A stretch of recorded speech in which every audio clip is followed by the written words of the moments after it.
Okay, America, let's get this show on the road. It's August 14th, 5 a.m. in the morning. August 14th is also the same date that Sega Genesis is released in New York City and Los Angeles in 1989. August 14th is when the first patent for vapor compresses refrigeration cycles. Jacob Perkins. It's when it was issued, right? So August 14th, 1983 is when Mila Kunis, Mylena Markovna Kunis, an American actress. She was born in 1983. Also, Duddy Bookman is going to start the Haitian Revolution today, August 14th, 1791. So the Haitian Revolution is, today.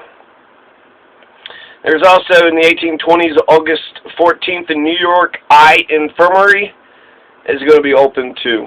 So this is about Jeffrey Epstein. I didn't want to talk about him because essentially Jesus, this fucking prick, this fucking asshole, some, sick, creepy pedophile killed himself. Oh, end of story. Good, right? He had a bunch of reasons to do so. And he told one of the guards, too, that he had a bunch of dirt. So there could be more to the story, too, and I'll mention that eventually. But I just want to kind of just talk about the basic facts. So I didn't give a shit, but then AOC, and this is the ruling class, so there's a lot of people that would have been implicated with the ruling class, and apparently he took extensive notes. So there's going to be a ton of information, and, with all the people that he had put in his ledger, you'll ask them, and they'll say yes or no, and, you'll believe them or not. But you could have asked him. You could have kept him, and you could have, gone after a lot of these other rich and powerful people. So a lot of rich and powerful people, he's got dirt on them. There's a ton of suspects. Basically, if you're a billionaire, you're a suspect, right? So basically, all of the rich and powerful. So that fact alone, ultimately, I'm a peasant. What can I do about any of this stuff? So I'm just going to, try to speak about it so I can talk about something else, because how come you didn't say nothing about it? So the Epstein, this could be a big-ass distraction. You just had that big El Paso gun shooting that just happened, right? And so now you had this major Epstein case. So you had gun control is on the verge of happening, red flag laws. I just saw Trump had posted something mocking Chris Cuomo, that if, the red flag laws were put in place, then someone would red flag him because he got mad the other day because someone called him, not Guido, but they called him Fredo. And it is a slur, and it could be used specifically against Italians. And it's an insult. The guy was being an asshole. The guy the guy who was sitting there provoking Chris Cuomo was videotaping it. So he, was just like, oh, I thought your name was actually, Fredo. I didn't know. Bullshit. He's a, little bitch, you piece of shit bitch, you punk bitch.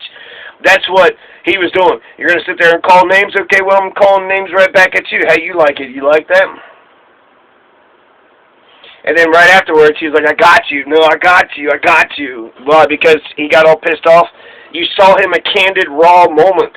If anything, I think he handled himself very good, very professionally, considering the circumstances. Yeah, the guy's going to sit there and just keep insulting him. And what are we supposed to do, just accept it?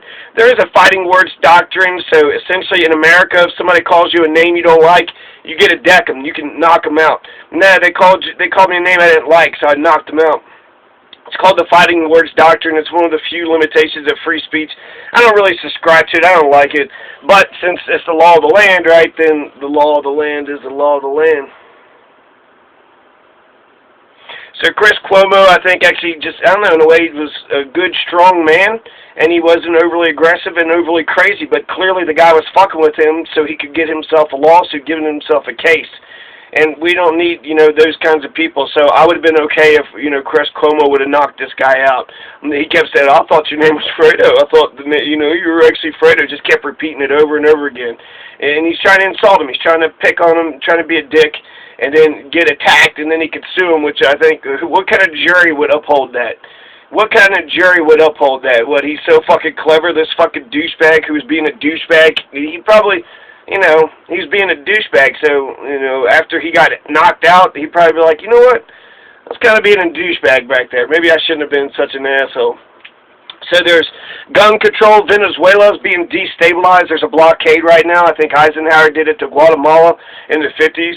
So there's a blockade right now. They went ahead and took some food that was being sent into Venezuela. We care so much about humanitarian aid, but there was food that was being shipped into Venezuela, I want to say from Cuba, and they took it. So we're taking humanitarian aid right now. We're not going to allow anybody. I'm not for sure what maritime law is. I don't know what the laws of the sea is, but I'm pretty sure they can't blockade. I mean, they might get away with it, but that's not, you can't blockade an entire nation and then just allow. See what Israel's doing? Fucking Israel does this shit to Palestine, and so now everybody thinks that they could be shitty to each other. If we resolve Israel and Palestine, we resolve so many things all across the world. So fuck the Venezuela destabilization. It's a blockade now, so even more escalation than what it already was before. It's essentially a Cold War. We just keep fucking with them, and you know, we just keep fucking with them. It's like, what do we intend to happen when you know, Texas, the El Paso shooting happens? Everybody acts all shocked and act all shocked, act all shocked. But if that was a Venezuelan terrorist, they would be completely shocked because they would have no idea what the hell their government is doing in their name. Oh no, now the Venezuelan terrorists are attacking. Yeah, we've been doing shit, destabilizing their country, shutting their electric grid down. Essentially acts of war that aren't overt acts of war. So Cold War fucking bullshit tactics. Just, trying to get them to be violent so then we can say, aha, now we got a pretense to do something. So that just keeps fucking with them, and it's bullshit. So there's the Venezuela destabilization, gun control is on the verge, and then also Donald Trump and Jeffrey Epstein are friends, and so's Hillary and Bill Clinton. So all these powerful people are associated with this guy. So there's plenty of things that they wanted to distract. So the Epstein distraction could be a distraction from Epstein himself, a distraction from gun control, distraction from the Venezuela blockade. So okay, what did he do? So they say that he hung himself with bed sheets from the top of the bunk. I saw one report that said that there were screams. They heard screams coming out of his room. It wasn't clear what the screams were, and then the police were there telling him to breathe, or the prison guards. Just breathe, just breathe. So what were the screams for, right? Was he being murdered? Was he being attacked? Joe Rogan points out that it could have easily have been a prison guard or his roommate who was an ex-cop. All right, that's nice. Ex-cop accused of murder. So maybe he did something, maybe the first prison guard, release the videotape, because ultimately we need to know that when he died, he killed himself by his own hands. That would, put to bed any conspiracy theory whatsoever. Then people would have to say that somebody got him to do it, against himself, but it would say that he was not murdered. I believe Occam's razor is that he's most likely killed himself. I think most likely, but foul play also just, it stinks of foul play.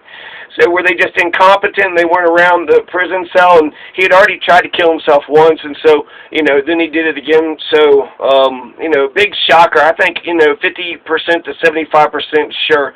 But, there's an investigation, so let's see what the investigation, but the way it looks like to me, he's got, most of it, the simplest, Occam's razor is the most obvious, simple solution. The most obvious, simplest solution is correct. So I think the Occam razor's sort of analysis is that he killed himself. Now, Kyle Kulinski, he thinks that Occam's razor is its murder. So, I guess to each their own.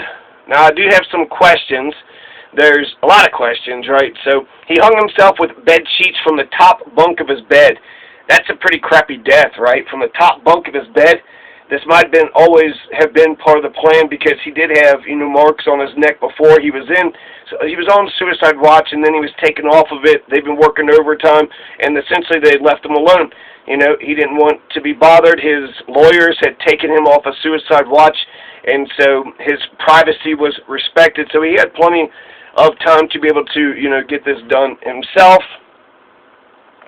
And there's only so many, if you think about game theory, there's only so many options. That's either suicide or it's murder, or, maybe a cover-up. He's sitting on, the Panama beaches right now. But there's only, a wormhole opened up and he fell through a wormhole. But there's foul play or there's no foul play. That's, you know, those are the two big camps right there. And, you know, there's a couple other options, but essentially, those are the two big ones. What happened? It's a simple question. So there's some weird before and after pictures, just thinking about the evidence. The before and after pictures don't look like him. If those are the actual before and after pictures, his nose was all caved, and then he had a weird, like, little line in his ear. And so the living Epstein and the dead Epstein, the before and after pictures that I've seen did not look like they were the same guy. I tried to think, well, maybe does your face melt, right? Because he had a nice straight nose, and then it was all curved when he was dead. So does it curve when you die? And then his ear, you know, it looked like perhaps, you know, if you turned it a right way, like there's some decomposing and some, your body changes a little bit, right? Well, you get that where you get all stiff. What do they call that? They call that something. But yeah, you die and you just die real stiff. Rigor mortis. So rigor mortis will, you know, get into somebody, and they'll change, you know, since how they look. But it didn't. It looked it looked too far. I kept looking at it, and I was like, could that have melted? Could that have been? Could that have turned into that? And it seems a little strange, so that's a question. It seems that before and after picture does not look like it's, you know, the same guy. As, you know, again, assuming that picture's even of a dead Epstein. His ear was fucked up, noses were different, and, yeah, so does a body do that after death? So I had questions about the pictures. Why was the roommate moved out? They had a roommate. He was, you know, under suicide watch, and that meant 30-minute intervals. Every 30 minutes, somebody's supposed to go check on him. And then he had a roommate. Somebody just had to be with him. But it's like this big bodybuilder, this, you know, the guy who could have done it, right? Very much a sort of a sketchy guy. But he was there the day before, and then he left. They took him out. So he was there, and then the day before, so he was by himself. That's what we're being told, okay? So, yeah. Why was the roommate moved out?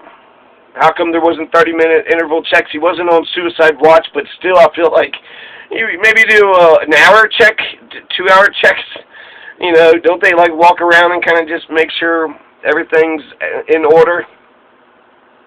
The biggest question I have with all this is, where's the videotape? Where in the hell is the videotape? The videotape puts to bed all this conspiracy theories if there's foul play. So he kills himself. There's the videotape of it. It's on the second bunk, right? So he had a metal frame. They said it was on his bunk bed, and then he took bed sheets and tied it, and he hung himself off the second bunk. Which, what an awful way to die. How would you do that? You could probably, like, you couldn't jump, like, real far, so you couldn't use all your weight to just snap your neck. You'd have to sort of, I guess you could try to do it like that, and then just your legs might hit. I think the ceilings were only 8 feet tall.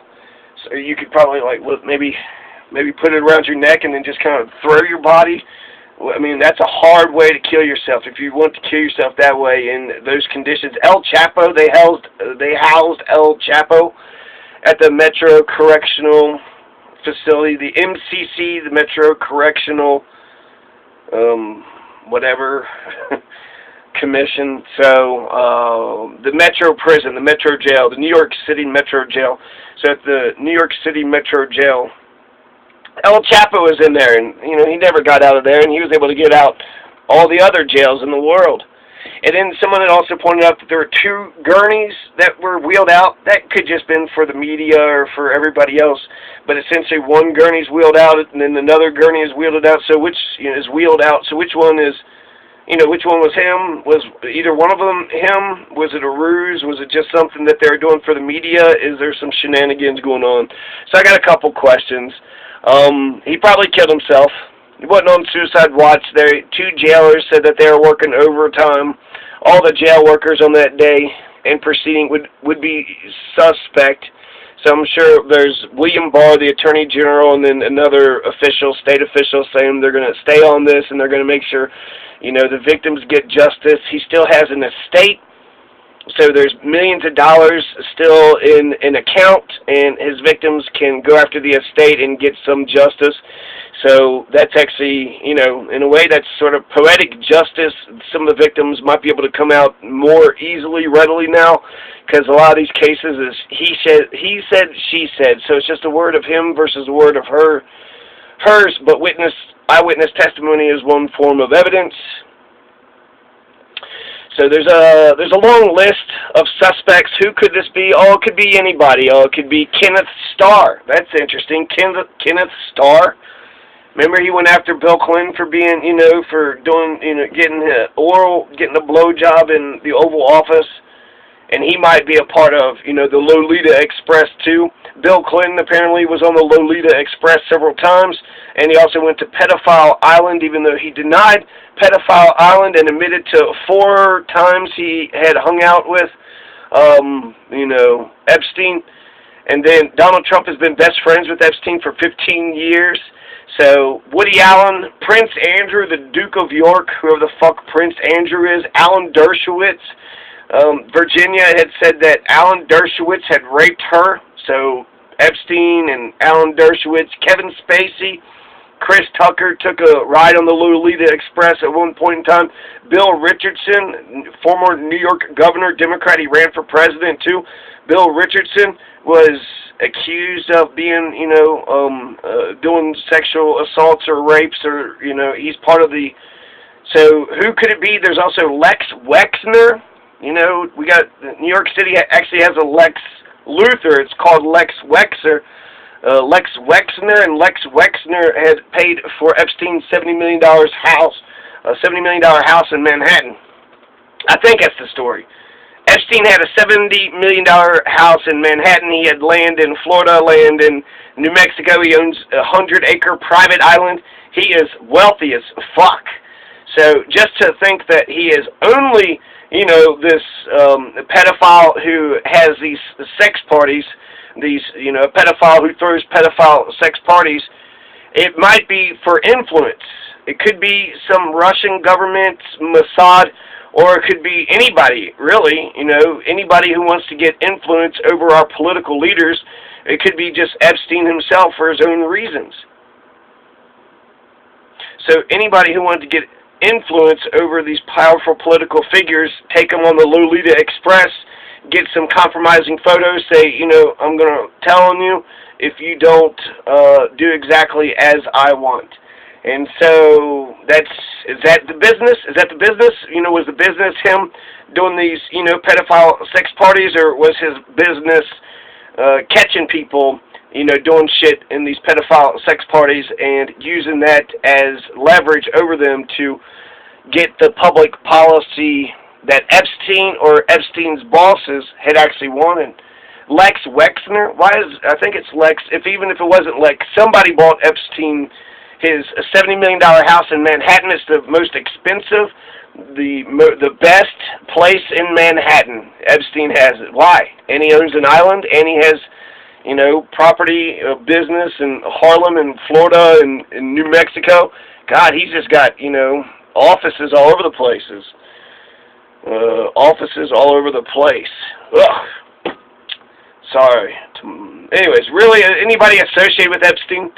Anybody Epstein had dirt on? Anybody could be a suspect. So just the 1%, the rich and powerful. The biggest thing we learn about Epstein is his partner in crime. You got this Maxwell, so she's essentially this great madam, this whorehouse mama, Ghislaine Maxwell. And then we also get to meet the brother Mark. Mark Epstein comes out and gets the body and identifies him. So Mark Epstein is coming up out of the woodwork, out of the wood pile. I don't think there's any Russians in the wood pile, but there's definitely shenanigans. But anyways, this Ghislaine Maxwell is some socialite in England, and that's his partner in crime. They thought that they were husband and wife at one point, the FBI did, but really... So there's, if anybody's closest to him, who his biggest number one contact is, it seems like it's this Ghislaine Maxwell, maybe Mark Epstein, but they said that he was estranged, so they said that he didn't, they never talked to him. So there, lots of people could be, suspects, right? There's lots of reasons to distract away from some other things. That's going on right now, so let's just get through this, okay? So Donald Trump is going to be friends with Jeffrey Epstein in the 1990s from late 1980s to early 2000s. So that's all the 1990s, a little bit of 80s, a little bit of 2000s. Donald had admitted that, you know, he's a terrific guy, he's fun to be around, but he likes women on the younger side. And then somebody else had heard him say that something about being attracted to girls, and they said, well, maybe you should say women, and, you know, that's, so that was Michael Wolff, right? So Michael Wolff, so you have Donald Trump who's sitting there saying that he recognizes Epstein likes girls, likes them on the younger side, so Donald knows what's up. He got convicted in 2008. He had to serve 13 months in a county jail, which a lot of people say for the crimes that he was accused of. That was a slap on the wrist. But then Acosta had said that the intelligence services had told him that he's of the intelligence, so just let the intelligence agencies handle him. So essentially, he just did Florida's thing, got him punished, and then he was going to get out, and then a bigger lawsuit was going to, you know, hit against him or hit him. So I don't know who got to Acosta. Somebody got to Acosta saying that he's the intelligence communities now, and so whoever said that would be interesting. And yeah, just a lot of questions all over the place. So Joe Rogan suggested that the prison guard who found him could have been the one who murdered Epstein, just went in there, murdered him, hung him up, you know, make it look like hung, and just strangle him himself, just strangle Epstein with bed sheets until he dies, and then hang him up afterwards, because that would look like, you know, a hanging too. It would look like a choking, a hanging. It would have a lot of similar, you know, sort of. It was the aftermath. When they study it, the CSI people, it would look similar, right? So the prison guards, they could have done this. The videotape. Where the fuck is the videotape? Release the videotape. Let's see the videotape. They're not going to release it if there is a videotape out there. You know, they're showing it to all their friends, but they're not releasing it out to public because they don't respect you. Just like the JFK thing, 9/11. They don't tell you all the information that you need to know. So Donald's best friends with this guy for, you know, 15 years, and he knows that Epstein's sleeping with underage girls. And he recognized it. In 2002 is when Donald said that quote that, you know, he's a terrific guy and he likes to hang out with him. He basically says that he's disavowed him. Since then, there was something about Mar-a-Lago. There was an argument where he kicks Epstein out of Mar-a-Lago, or Mar-a-Lago, whatever that fucking Florida place is with his rich business friends. There's also more questions with Donald Trump. Let's see. This was actually during the case, and I read a recent article, and it kind of got to me a little bit, because we haven't been making a big deal about it. There was a crazy allegation. It's in a lawsuit. A lawyer, you know, they put it up. They could get in trouble for a frivolous lawsuit. Some people say it's politically motivated. But Katie Johnson, so a woman, I think, named Katie Johnson, the lawsuit is going to call her Jane Doe because they're trying to protect her. So Jane Doe and Tiffany Doe had accused Epstein and Donald Trump of raping Jane Doe. Tiffany had witnessed Jane Doe get raped 3 times in 1994. There's a 1994 orgy. Jane Doe gets raped several times by Donald. They're having a fight. One called each other a Jew bastard, and the other one called them something else. And they were fighting over the virginity, whether or not who gets to take the virginity. Jeffrey Epstein was pissed about it, and then he rapes Jane Doe after Donald Trump had took her virginity. So this Katie Johnson, Jane Doe, she filed a federal lawsuit in California, then she dropped it, but that was in April 2016 under the name of Katie Johnson.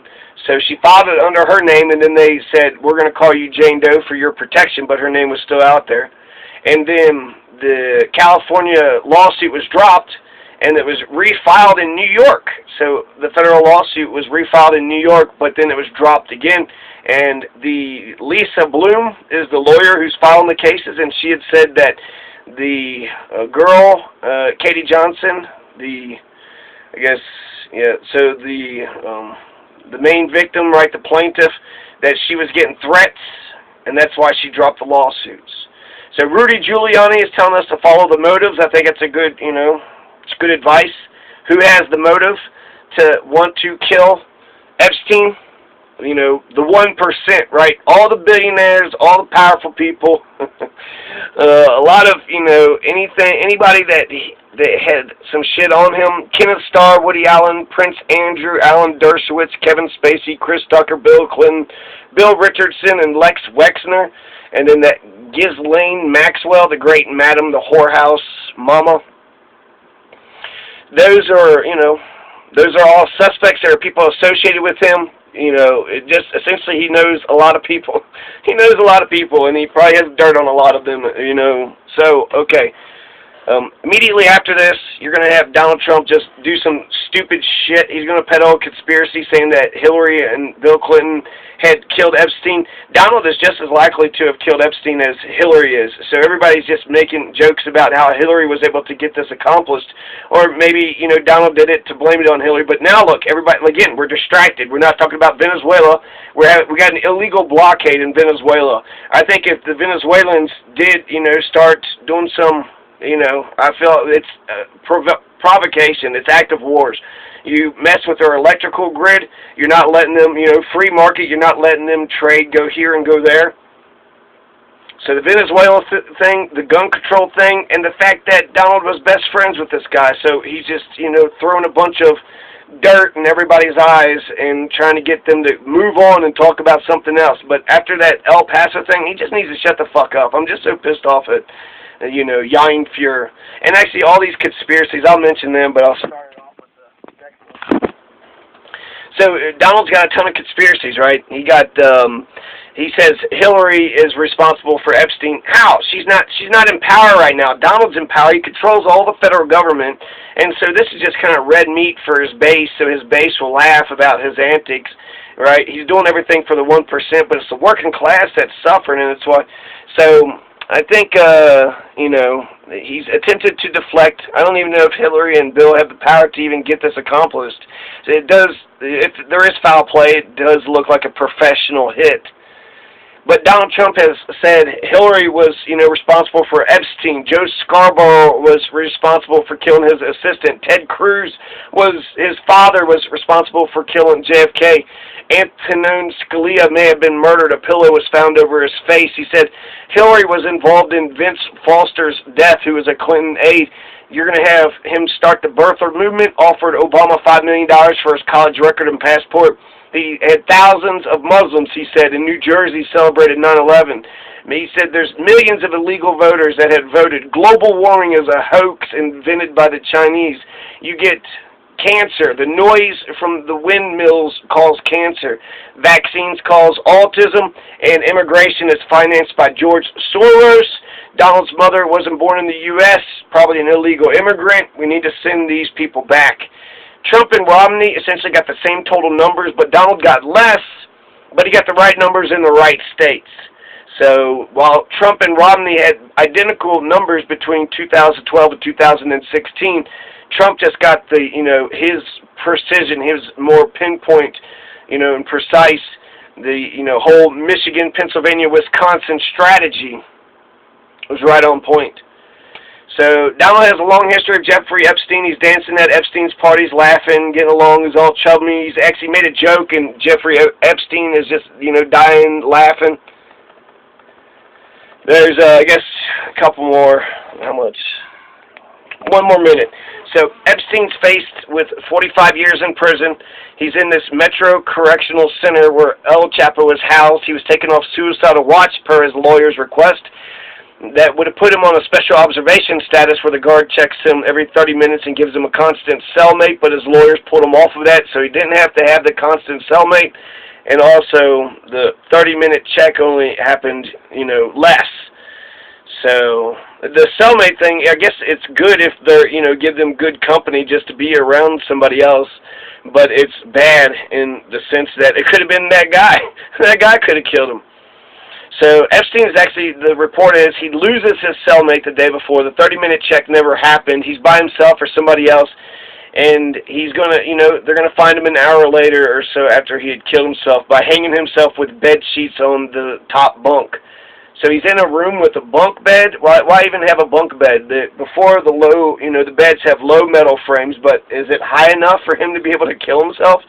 It's like, Maybe he paid somebody to put him in that jail cell so he could kill himself. So he was like, look, I'm just, I want out of this. This isn't working.